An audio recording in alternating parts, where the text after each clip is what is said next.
This week, anorexia, bulimia, body image disorders, and more. We're talking about eating disorders, an issue very pervasive among both teenagers and adults alike. I'm Bobby DeMuro, and you're watching A Healthier Charlotte.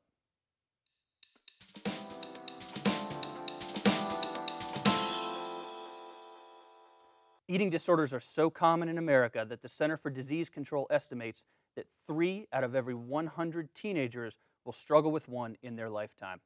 Each year, thousands of teens develop eating disorders or problems with weight, eating, or body image. Disordered eating is more than just going on a diet to lose weight or trying to exercise every day. There are extremes in behavior, from the diet that never ends and gradually increases in restrictiveness to the exercise needs that are obsessive and compulsive in an effort to burn calories. We'll be joined shortly by a medical panel to discuss the clinical side of eating disorders and solutions for them here in Charlotte. But first, the story of someone directly affected by eating disorders and her response. I'm joined today by Lynn Dreyer, the founder of Melissa's Voice Foundation and the chairperson of the National Eating Disorder Association Yes. Walk here in Yep. Charlotte. Lynn, Yep. welcome. Welcome. Glad to be here. Thank you. Talk to us a little bit. We'll talk about the clinical side in a second, Yeah. but tell us a little bit about your backstory, your history, and your experience with eating disorders. Well, starting 4 years ago, I received a call from my sister that at that time lived in Louisiana, that she was once again battling an eating disorder. It was the second time that it had come up in her lifetime. First was when it came about when she was 30. She stepped forward and shared with the family after having some pretty difficult medical challenges that we at the time didn't really know what was going on. She came out and shared with everyone that her challenge was that she had an eating disorder. She went on to get help, therapy, treatment, and what we thought was a solution. And everything settled down. And about 4 years ago, as a matter of fact, this week, I got a call to come and visit my sister because she was in a lot of trouble. And she shared with me at that time that she had been battling an eating disorder once again. On October 31st, she committed suicide after her lifelong battle with an eating disorder. And I think that's the key word here is lifelong. Yeah. With a lot of diseases, with a lot of sicknesses, maybe we think about a certain time period or a certain timetable for recovery, but a lot of these are lifelong disorders. Absolutely. And that's something that I've come to learn, I'd like to say a little too late. And my goal is to help people understand so they don't ever have to say that they arrive too late to help with someone. And we were talking off camera that, I don't know the statistic, but a lot of people know somebody who has had an eating disorder or is battling one. What is it like to have a family member go through that? Are you torn between getting them help and respecting their privacy, or what's the concern? What's interesting, I think when it first came up, I'll never forget the day that I received the phone call from her because we thought she was battling other medical challenges, one of which was MS. And when she called to share with me that she did not have other medical issues, she was actually battling an eating disorder called bulimia. First of all, I was relieved that it was not something other than what she shared with me. And I just, one of the things that I felt confused, I felt overwhelmed with the information. I really didn't know what to do with the information because I've never personally experienced an eating disorder and I've never even thought about it. I really didn't know what to do. And one thing that I did was kind of take her lead and support. I've supported her, but yet I felt when she shared with me that she had it under control, that she really, like other medical conditions, there was going to be a solution for it that could be fixed very, very easily. And I felt very, very sad with the lack of education. Well, and talking about that, we'll talk today about teenagers, adolescents Yep. specifically, but your sister battled this as a teenager, I believe, Yes. and as an adult. Well, and it's interesting because we were 1 year apart in age. We shared a bedroom our whole life together until we both went away to college and moved on to the other parts of our life. Shared a bedroom and a bathroom, and there was never a time that I ever even suspected that she had an eating disorder. And we lived in close proximity to each other every single day. And she Wow. battled it from when she was a teenager, probably around the age 14 when And it's set in. we'll discuss later how easy it is to hide it or Yep. to deny it. But you decided to do something, taking this experience and I do did. something positive for it. I Tell us a did. little bit about Melissa's I Voice. did.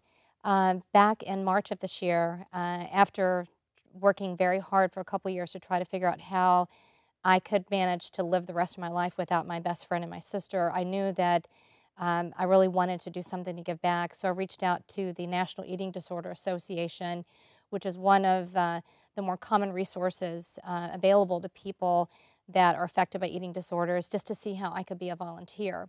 And when I called them, I came to learn that they do walk events in cities throughout the country. And I asked them when the one was going to be in Charlotte, and they said they've never done a community-wide event or any sort of an event in the Charlotte market, which surprised me as soon as I heard about it. Given the demographics and the size of our city, I was very, very surprised, and asked them if I could have the opportunity to step up and take the walk and coordinate it. Well, so I started on the road to moving forward in the walk, and I had the opportunity from Nita to be referred someone to me to help out with the walk. Her name is Katie. She's 24 years old. And when they referred her to me, they shared with me that she had an eating disorder. And first I had some reservations because that was very close to my own personal experience, but I thought to myself, well, this is exactly why I'm doing this. And Katie and I started working closely together to bring the event to fruition, which happened last weekend here in Charlotte. And I was fortunate enough to come out Yes, to it. it was great. We've got an extra on Yes, the we do. website, Yes, we actually. do. But and tell us Yeah. a little bit about Katie, because Yeah. she stood up and gave a speech Yeah. at the walk. Well, at the time that I met Katie, I was very inspired by the fact that she wanted to step forward and share her story and help others. But as I got to know Katie very, very closely, because we spent a lot of time together, one thing that she shared with me is that she has been battling her eating disorder for 7 years and has not been able to afford quality treatment, which is not something at all that's unusual with people battling eating disorders. Um, so it really bothered me, and here I thought, she's trying so hard to help other people and she can't even help herself. And to me, that was a travesty. I just could hardly move forward with my thought on doing the walk when I had someone sitting right next to me that became very close to me, that I felt could possibly be on the same path that my sister was headed, that my sister ended up in. So in July, after many, many months of planning, I could not stop thinking of the fact that Katie could not afford her own treatment. And I was inspired on a morning walk passing an art gallery, stopped and popped in and saw within that art gallery a lot of beautiful paintings of women in full figures. And I just was very, very touched and wished the whole world could see what I was seeing, that beauty is not necessarily defined by size, and if left alone, there's just so many beautiful women in just really natural forms. So I decided to do a charity event called Sip and Savor, which became Sip and Savor, in which we did an art gallery crawl. And I reached out to the medical community and many other supporters that helped pull together an amazing event. And my number one goal and objective of doing that event was to raise money to pay for Katie's treatment. And you were successful. I was successful. And once it started, I realized I needed a foundation or an organization that has really been kind of living inside me all along for the last couple of years. It's called Melissa's Voice Foundation. And the number one goal of my foundation is to, through events and opportunities to do fundraising, raise money for people that cannot afford treatments for their eating disorders.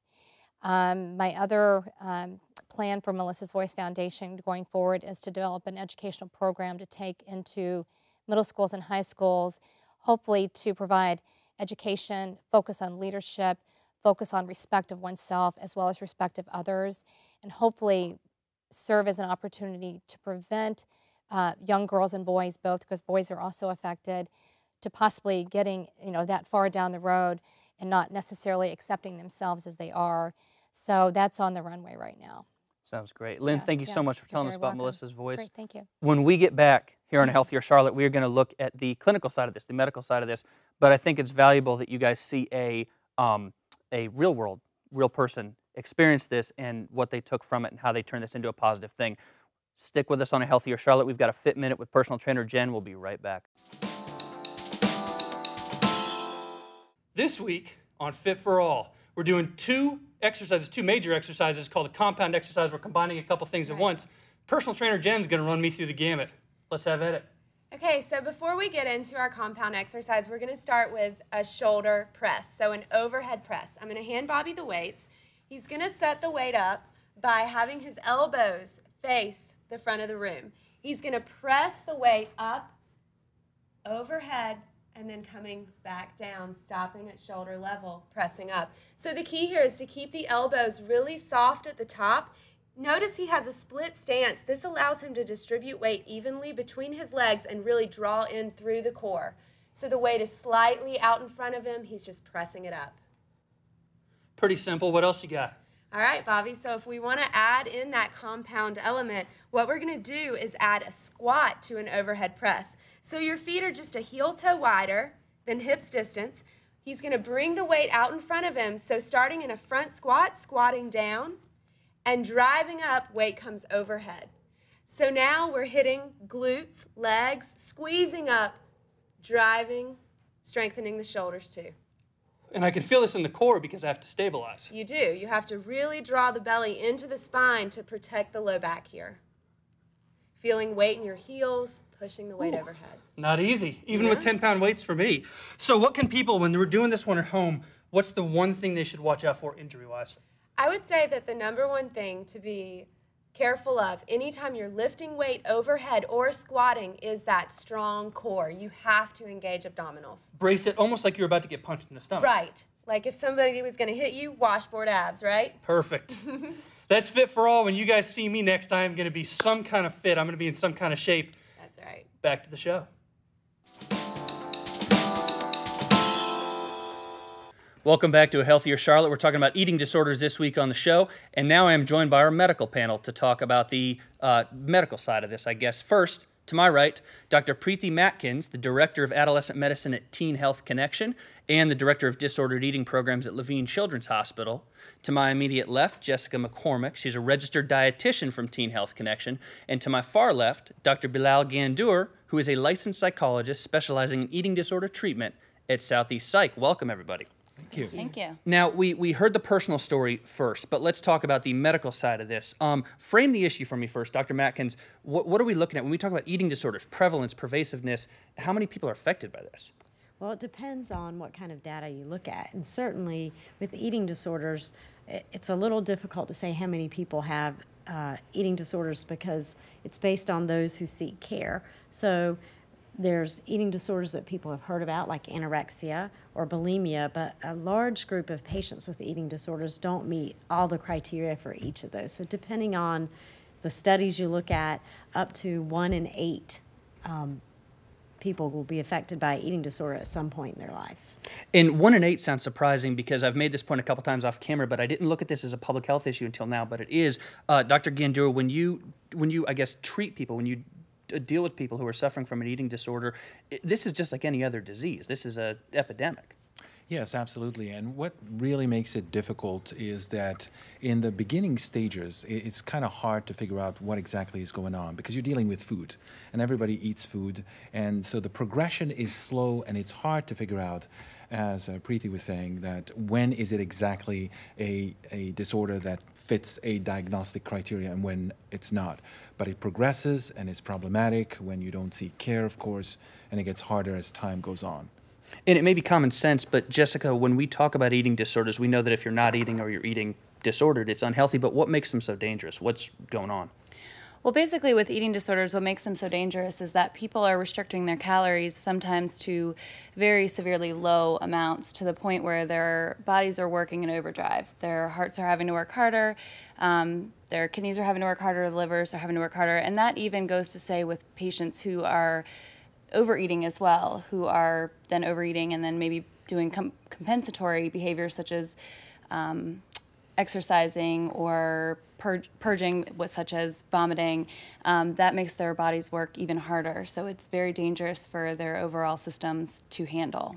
And talk about that. We mentioned purging and vomiting and exercising, but what are some of the main, I think we all kind of know anorexia, but what are some of the main disorders?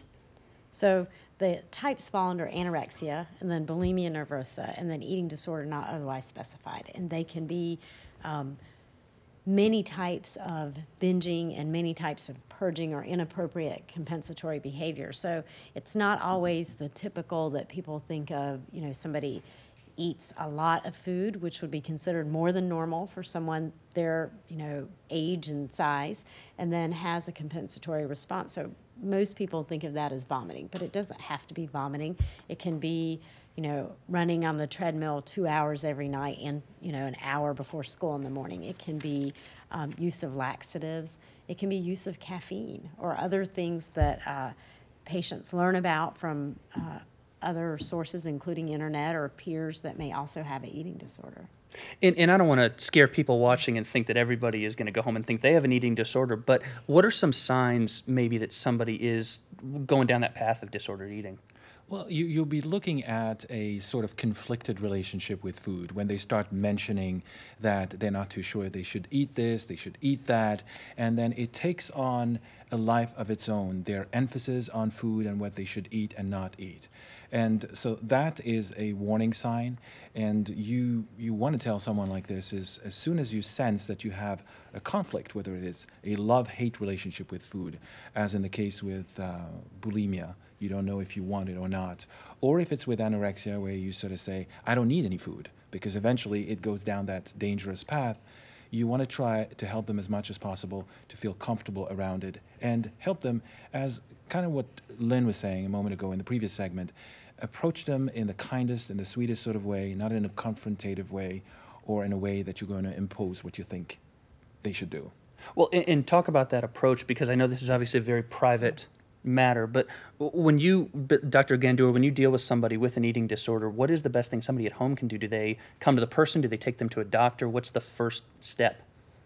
But most likely the first step that would be effective is not to tell them to eat if they have anorexia, because that's usually a trigger for them to actually engage more. Because some people call in anorexia a silent or a visual temper tantrum, meaning that they are rebelling against something. And so if you are going to add that point, they're going to do more. So what you're going to try, talk to them as much as possible. A lot of people who have anorexia have alexithymia, which is a condition that indicates people are unable to express their emotions, so they can't talk. So if you can talk to them at the same level, that's probably the best way to have them express what is it that's going wrong. And then they'll be more likely to seek treatment and help. And he mentions the word trigger. Jessica, what are some of the triggers of this? I mean, is it, we hear a lot about women's body image in the media and all sorts of stuff, but what are some of the common triggers of an eating disorder? I think there's a lot of things that go into it. I think that people are definitely swayed by the media. I think that especially women, not only women, but men are definitely swayed by this perfect body image that we have in models and even in athletes, that they think that they have to look a certain way and they have to eat a certain way to get that perfect body image. So that's certainly a trigger for people. We also see sometimes the perfection in sports and in other aspects of lives as a trigger for people to have control over what they eat, and it can certainly stem out in that they are, It's just something triggers their response. Right, exactly. Just as a point to that, I think we've all had patients, though, that there's no trigger anyone can identify. And I think that's a really important point, that sometimes you can't identify a trigger. It's a family that's very supportive. There wasn't a coach or a dance teacher that said something to that person to make them do the, So there are many times that you don't know what the trigger is. The answer is just that you have to move on to treatment. And Dr. Metkins, to follow up, because Jessica said something about men and athletes, this doesn't just affect women. Is this a demographic or an age or a gender or anything this affects, or is this across the board? No, in fact, we were talking before that we both probably have 10 to 15% of our patients are male patients in our adolescents. And it certainly isn't a disease of Caucasian girls who are type A personalities whose parents are overbearing. I mean, that's the old way of thinking. We're certainly seeing it in Latina men and women and African American, so all ethnicities and both genders. And I'll open this up to the group, and we could probably do a whole show on this, but treatment solutions, there are treatments to these. This is not something that we can't fight. Right. Yes. At Teen Health Connection, we do a treatment based on evidence-based treatment called the Maudsley method, which involves the teenager and their parents. The parents do take control over their meals and require the patient eats the meals at 100%. And there's been a lot of research and studies that have been done on this treatment method that have been shown to be very effective. But there are certainly other treatment methods that other practitioners use that don't necessarily follow that same criteria. And if I can follow up on that, I think the impression that I get from researching this is that this is a treatment with your doctor, it's a treatment with your primary care physician, and it's a treatment mentally. It's a treatment with a psychologist. Absolutely, multidisciplinary. The treatment with the psychologist is extremely important, especially if they're past the teenage years. With teenage years, with the treatment Jessica brings up, is essential with the parents, but then when they're on their own, intensive therapy could really make a difference. And there is a bit of a variation whether you have bulimia or anorexia, and the treatment vary, but just briefly, in anorexia, you want to understand what is it that developed that personality. As we say, it's a very complex disorder, and there are a multitude of reasons for that to have developed. Bulimia, it's usually you don't feel good about yourself, an emotional problem, you can't address it, and you go to food. So you've got to try to find an alternative mechanism of compensation instead of purging of some sort. And Dr. Matkins, we obviously we don't want people at home to go think that they're qualified to treat an eating disorder, but if they're experiencing one, if they feel like a family member or friend is experiencing one, what are some takeaways for viewers? What can they do to begin this process? Well, particularly, as was mentioned before, that, speaking to that person on a level that is supportive and not confrontational about your concerns. We're seeing more and more teaching in the schools and in scouts and in houses of faith about recognizing poor health choices. And that's really, we all try and focus on good health, not a number to reach or a number that you shouldn't be at. So talking to that person, finding out what resources are there and supporting them. Anything to add? I think she said it quite perfectly, actually. Yeah, a supportive environment is absolutely crucial in helping the person in a way that they feel you're talking at the same level with them, not that you're imposing some sort of treatment on them. I think that's essential. And in terms of intervention, what we were talking also off air is that it's also those folks who obsessively exercise and who are in fitness centers. You could also have an intervention there and have talks and present and explain what is it that's going on, so you can catch them at an early stage. It starts at the first couple of years of teenage life in general, but then it can go on for a long, long time if you don't intervene. And I think that's a very important point to make, is that what we see is that early intervention is very, very vital in treatment for people who are dealing with anorexia and bulimia and EDNOS, is that if they get the treatment earlier rather than later, the prognosis tends to be a little bit better. Is this something that's on the rise? Very quickly before we go to break, are you seeing more eating disorders now than maybe 10 or 15 years ago, or has it always been an issue? I don't know whether we're seeing more of it or we're recognizing more of it, and people are seeking treatment. So I don't know the answer to that, whether there's a greater incidence or whether we're just recognizing. Yes. It's a very difficult question to answer. I guess the one thing we can point out is we know there's a correlation with the more we see that on TV, in the media, the more it's exposed, the younger we see the patients feeling uncomfortable about the way they look. And so that, I think, is pretty well documented that is going on. We're seeing younger patients, Yeah. no doubt. Yeah. All right, we're going to go to break. We've got an Ask the Mailbag segment with a doctor. But after that, come back. We're going to conclude this show. Everybody's going to get a minute to conclude and make a final statement here on eating disorders. Stay with us on A Healthier Charlotte.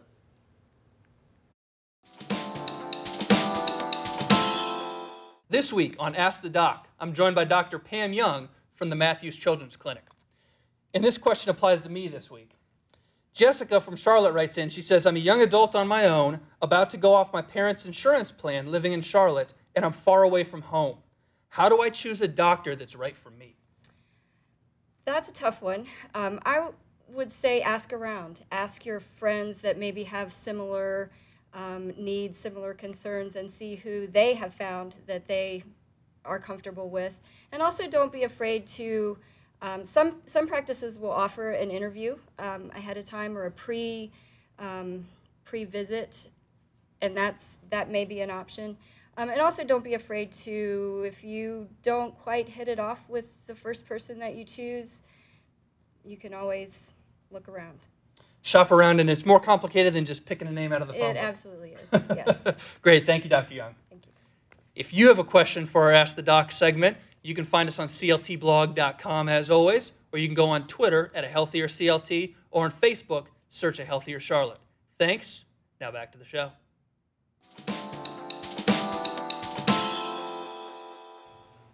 Welcome back to A Healthier Charlotte. Let's conclude this week by giving each guest a final word on eating disorders, starting with Dr. Gandour.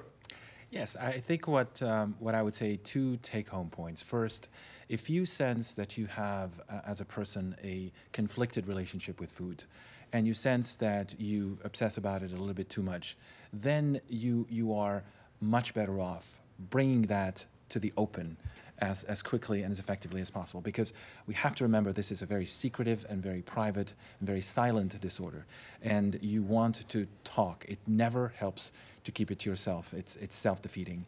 And for those of you who are in a situation where you've battled that eating disorder for many years, remember that there's absolutely always hope, and there's a way for a cure. Don't think that you've given up, because as long as you're alive, there is a way we can help you. Dr. Matkins. I'd like to finish by saying, again, that eating disorders don't have a particular look to them. So we think of anorexia, and people have a picture in their mind, certainly, but with bulimia and eating disorder not otherwise specified, which many patients fall into that group, you can't tell by looking at a person whether they have an eating disorder or not. So as was said before, and as Lynn Dreyer talked about, websites that are helpful for identifying or concerns, if you have a concern about a loved one or a friend, to seek help for them. Jessica. To conclude, from a food and nutrition perspective, I think it's very important for people to realize that all foods are good in balance and moderation, and it's very important for people to understand that you can fit certain foods into your diet and be able to still live a healthy lifestyle. So education on foods and nutrition and healthy living is extremely important, and something that we all should spend more time doing and spending more time on. Eating disorders do not get better by themselves, and if you or someone you know is suffering from one, or you feel is suffering from one, reach out to a medical professional. There's a reason we had 3 different areas on the show today. If it's a doctor, a pediatrician, a primary care physician, or a psychologist or a registered dietitian, there is somebody that can help. At the very least, if you reach out to a coach, a teacher, a school nurse, a trusted friend, somebody that can help you or somebody you know get the treatment necessary, because they will not go away by themselves. It's important to remember that eating disorders are very common among both teens and adults, and treatment options depend on individuals and individual families. They are not across the board incorporated for everybody. Now, learning to be comfortable at a healthy weight is a long process. And it takes time to unlearn some behaviors and relearn others, but it can be done, and it's critical to be patient, understand eating behaviors, and understand the sustainable methods to live a healthy lifestyle. That is the Healthier Take. Thanks very much for tuning in this week. Next week, we are talking about sleep medicine and sleep disorders, and we're going to have a couple panelists on to talk about sleep in this culture. In the meantime, if you have any questions or comments, you can go on Facebook or Twitter at A Healthier CLT, and you can always go on ahealthiercharlotte.com and leave your comments, questions, suggestions, or anything else. Thank you very much for tuning in. I'm Bobby DeMuro, and this has been A Healthier Charlotte.